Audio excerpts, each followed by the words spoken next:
આપ સર્વેને મારા નમસ્કાર. મહર્ષિ અરવિંદ મનોવિજ્ઞાન ભવન સૌરાષ્ટ્ર યુનિવર્સિટીની હું વિદ્યાર્થીની છું. મારું નામ જીયાણી નિધિ છે.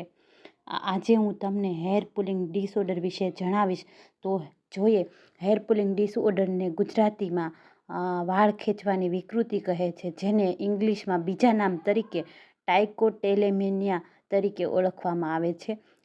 તે એક માનસિક સ્વાસ્થ્યની એક સ્થિતિ છે જેમાં વ્યક્તિને પોતાના વાળ ખેંચવાની અનિયંત્રિત અને વારંવાર ઈચ્છા થાય છે.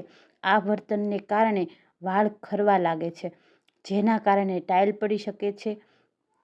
આ માત્ર સામાન્ય ટેવ નથી, પરંતુ ગંભીર વિકૃતિ છે જે વ્યક્તિના શારીરિક, માનસિક અને સામાજિક જીવન પર નકારાત્મક અસર કરી શકે છે. હવે આપણે જોઈએ તો વાળ ખેંચવાની વિકૃતિ એટલે શું? વાળ ખેંચવાની વિકૃતિ એ એક માનસિક સ્વાસ્થ્ય સંબંધિત સ્થિતિ છે. એમાં વ્યક્તિ પોતાના શરીરના કોઈ પણ ભાગમાંથી વારંવાર વાળ ખેંચવાની તીવ્ર ઈચ્છાઓ થાય છે, જેનાથી ઘણીવાર વાળમાં નુકસાન પણ થાય છે. દાખલા તરીકે વાળ ઓછા થઈ જવા, ટાઇલ પડી જાવી વગેરે. આ વિકૃતિમાં વ્યક્તિ આ ક્રિયા કરતા પહેલા તણાવ અથવા તાણ અનુભવી શકે છે અને વાળ ખેંચ્યા પછી રાહત અથવા સંતોષ અનુભવે છે. આ કોઈ શારીરિક ટેવ નથી, પરંતુ આ માનસિક વિકૃતિ છે જે દબાણયુક્ત અને પુનરાવર્તિત વર્તનનો એક પ્રકાર છે. હવે આપણે જોઈએ વાળ ખેંચવાની વિકૃતિના લક્ષણો કેવા હોય છે. તો જોઈએ, પહેલું, વારંવાર વાળ ખેંચવા. બીજું, નિષ્ફળ પ્રયાસો. ત્રીજું, વાળનું નુકસાન થવું. ચોથું, અસર અને તાણ. અને પાંચમું, રોજિંદા જીવન પર અસર. તો આપણે હવે વાળ ખેંચવાની વિકૃતિના કારણો જોઈશું. તો પહેલું કારણ છે જેનેટિક અને જૈવિક કારણ. જો તમારા પરિવારના કોઈ સભ્યને આ વિકાર હોય તો તમને પણ થવાની શક્યતા વધી શકે છે. વારસાગત પણ હોઈ શકે છે.